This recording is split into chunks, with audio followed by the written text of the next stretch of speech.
আসসালামু আলাইকুম। আজকে আমরা একটা বেশ গুরুত্বপূর্ণ বিষয় নিয়ে কথা বলতে এসেছি। বাংলাদেশের রপ্তানি পণ্যের ওপর, মানে তৈরি পোশাকের ওপর, আমেরিকা সম্প্রতি ৩৫% অতিরিক্ত শুল্ক বসিয়েছে। বিষয়টা নিয়ে অন্য মঞ্চ মাসুদ কামাল ইউটিউব চ্যানেলে মাহবুব কামাল বেশ বিস্তারিত আলোচনা করেছেন। আমরা ওই আলোচনার সূত্র ধরেই বোঝার চেষ্টা করব, মানে কেন এই শুল্ক, এর পেছনে আমাদের ফরেন পলিসির কোনো ভূমিকা আছে কিনা, আর দেশের অর্থনীতিতে কি প্রভাব পড়তে পারে। হ্যাঁ, বিষয়টা আসলেই খুব উদ্বেগের। কারণ এই 35% কিন্তু আগের শুল্কের সাথে যোগ হবে। মানে মোট পরিমাণ দাঁড়াচ্ছে প্রায় 50%রও বেশি। ওহ আচ্ছা, ৫০%। হ্যাঁ, যেখানে ধরেন আমাদের প্রতিযোগী দেশ যেমন ভিয়েতনাম, ওদের ওপর শুল্ক মাত্র 20%-এর মতো। তার মানে তো একটা বিশাল ফারাক। বিশাল। তো এই অবস্থায় আমাদের ব্যবসায়ীরা, বিশেষ করে যারা গার্মেন্টস শিল্পে আছেন, তারা তো খুব স্বাভাবিকভাবেই ভীষণ চিন্তিত। এটা তো একটা খুবই অসম প্রতিযোগিতার মুখে ফেলে দেবে আমাদের। কিন্তু এটা কি একদম হঠাৎ করেই হলো? মানে মাহবুব কামালের আলোচনায় কি এমন কিছু এসেছে যে এর কোনো আভাস আগে পাওয়া যায়নি? না, ব্যাপারটা ঠিক হঠাৎ নয়। ইন্টারেস্টিংলি, এই ঘোষণার ঠিক আগে আমাদের হাই লেভেলের কর্মকর্তারা, যেমন ধরেন খলিলুর রহমান, তার নেতৃত্বে একটা দল প্রায় ২০টার মতো মিটিং করেছে আমেরিকার সাথে। ও, ২০টা মিটিং? হ্যাঁ, কিন্তু সেই সব আলোচনা থেকে কার্যত কিছুই পাওয়া যায়নি। আলোচনাটিতে এটাকে খুব কড়া ভাষায় বলা হয়েছে অশ্বডিম্ব প্রাপ্তি। মানে পুরোই নিষ্ফল। একদম। আর ঠিক তারপরে এলো এই ৩৫% বাড়তি শুল্কের ঘটনাটা। এটা তো একটা বড়সড় ডিপ্লোম্যাটিক ফেলিওরের দিকেই ইঙ্গিত করে, তাই না? আর হয়তো এই ব্যর্থতাই এই শাস্তিমূলক ব্যবস্থার পথটা খুলে দিল। তাহলে কারণটা কি হতে পারে? ওই বিশ্লেষণে কি নির্দিষ্ট করে কিছু বলা হয়েছে কেন আমেরিকা এমন একটা পদক্ষেপ নিল? দেখুন, একদম সুনির্দিষ্ট কারণ তো বলা মুশকিল। তবে মাহবুব কামলের বিশ্লেষণে কিছু সম্ভাব্য কানেকশনের দিকে ইঙ্গিত দেওয়া হয়েছে। যেমন ধরেন, ডোনাল্ড ট্রাম্প আর ইলন মাস্কের এখনকার যে সম্পর্ক, সেটা একটা ফ্যাক্টর হতে পারে। আচ্ছা। হ্যাঁ, আবার ধরেন মার্কো রুবিও, একজন প্রভাবশালী সিনেটর, তার একটা ফোন কলের কথাও এসেছে। আর মাইকেল কুগলম্যানের মতো থিঙ্ক ট্যাঙ্কের লোকজন বলছেন যে আমেরিকার পলিসি এখন হয়তো বাইডেন আমলের মতো গণতন্ত্র বা মানবাধিকারের চেয়ে বাণিজ্যিক স্বার্থের দিকে বেশি ঝুঁকবে। তার মানে ট্রাম্প প্রশাসন এলে পলিসি শিফট হতে পারে, এই রকম একটা ধারণা। হ্যাঁ, ওই আলোচনা থেকে এরকমই একটা ধারণা পাওয়া যায় আর কি। এগুলোকে সম্ভাব্য কারণ হিসেবে দেখা হচ্ছে। আর ডক্টর ইউনুস বা স্টার্লিং চুক্তির ব্যাপারটা, ওইগুলো কিভাবে এর সাথে যুক্ত হতে পারে? আলোচনাটিতে একটা থিওরি সামনে আনা হয়েছে যে ডক্টর ইউনুসের সাথে ইলন মাস্কের যে যোগাযোগ বা স্টারলিংকের সাথে যে চুক্তি, এগুলো হয়তো ট্রাম্প অ্যাডমিনিস্ট্রেশন ঠিক ভালোভাবে নিচ্ছেন না। ও, আবার আরেকটা বড় কারণ হতে পারে বাংলাদেশের চীন ঘনিষ্ঠতা। আমেরিকার যে ইন্দো প্যাসিফিক স্ট্র্যাটেজি আছে। হ্যাঁ, চীনের প্রভাব কমানোর যে নীতি। ঠিক।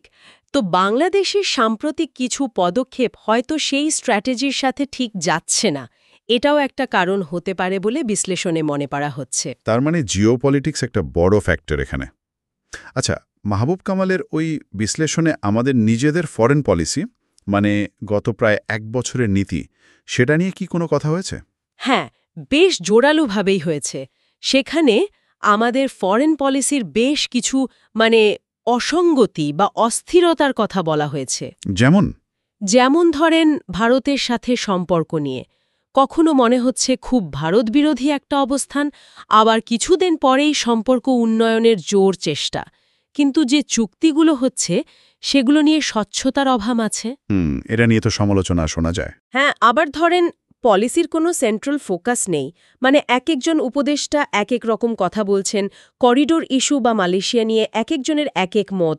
এমনকি আলোচনাটিতে এমনও বলা হয়েছে যে পাকিস্তান, চীন, বাংলাদেশ মিলে একটা জোট করার অবাস্তব চেষ্টাও নাকি হয়েছিল, যেটা স্বাভাবিকভাবেই ব্যর্থ হয়েছে। তাই নাকি?